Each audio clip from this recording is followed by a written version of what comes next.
Ka School Saint Paul Secondary School Maulasnai Ribhoi District. Kala penlong ya kalumpung gile kai sports kabala tim. Kum ka annual school sports meet Hajar Posau. Kabah hakani ka kenti kadai ka wat ka basau jong kate kalumpung kabala sedang haka arpoi tarik uleber Hajar Posau. Kabah hakate ka singi sedang laidon lang ban sakhi da arngut ki rirang ba ki bakentum. Yuba James Seliang ubadi UMTC barim jong kamawati constituency kumukongsan uba aiban nongsi uway ni kiri orang ba uba jule ikam isnay shiki badung kum usembut kongsan habakran kum usembut kongsan uba aiban nongsi ulakentu ki kena school bakin long ki ba minon hakijing pule bat ban kiar ni kijing melin ki basniu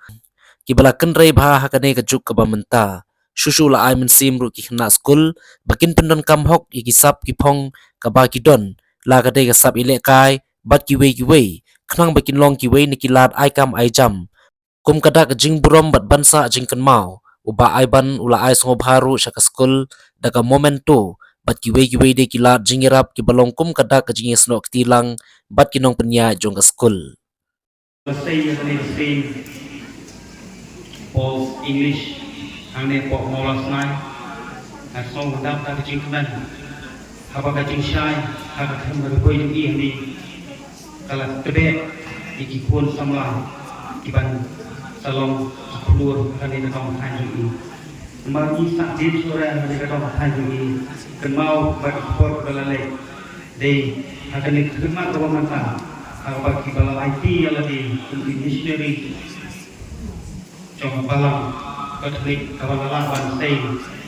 Yeshibun Katolik Mission lah kalong kulit putih lah kalong kacing sumar lah kalong hidup hidup kita asal ayo boleh selesai yang kita missionary akan yang balang joki bagi izin punya jadi kita ringkat trong baru kita snok ilang hari em hirana he bersekeran Shibun kita nomor inong kai bakam sempang panjang babon ni banglang kalau pernah hawa kadan ke sekolah bak hasmat jo bikin on hitai nak snow hingga pernah lara he kana kata ne haran ko bataru sim hinga yati bangaran gom bahpo tongki ngamdan ni ban ai ban sa diken mau hari kalau kada sekolah kana im kana song sa hari ni boi jini pertama sibun makai jadi jiksta kalau itu ngawai di rumah